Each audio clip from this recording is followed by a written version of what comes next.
Everything about you is good and decent. And you have this humanity just coursing through you, and in my last days, that's what I want to know. I enjoyed doing the scene with Deborah Ann Woll and establishing her new relationship with a character named James. James was brought in to have sex with Deborah and refused, and she uses her friendship with Jason to get an opportunity to thank him for doing one decent thing. So Jason comes to Vamp Camp in the effort to save Jessica. Whether or not it's a romantic gesture, I don't think we know. I don't think Jason knows. I think Jason cares about Jessica, regardless of whether it is platonic or romantic, and he'll do anything to sort of do right by her. But I don't think he realizes how sort of defeated he feels until she asks for James. That vampire, the one who wouldn't. I'd really like to thank him for that.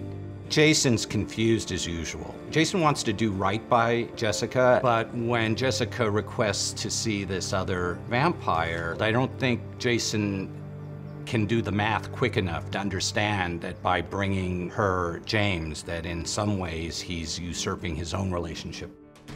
Remember me? I don't know what you are. All I know is I saw Suki stake you and you survived. Please heal her for me.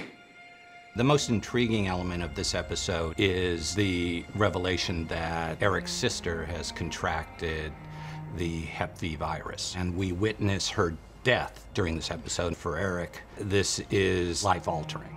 The final scene when Nora dies, it's very interesting because she's sick, and that's how he found her. And I think she's trying very hard to reassure him that she's had the life that she wanted, that he gave her. But he's not someone who lets go easily. He's someone who's used to getting whatever it is he sets his mind to. And this is one of the few examples in really the history of the show where, despite his efforts, things go terribly wrong. When Nora dies, it took a tremendous amount of concentration on Eric's part, because there are times when he is playing the scene with nobody there, and there are times when he's interacting with a makeup device that had an active bladder in it. On cue, as Alex is acting in the scene, the bladder deflates and you feel her actually dissipate and decay in his arms. It was the best joining of visual and physical effects that I've done on the show, and I've done a lot. He ends the episode at a place where he has no more compassion for humans or vampires. And that's significant in how the season plays out in 8, 9, and 10.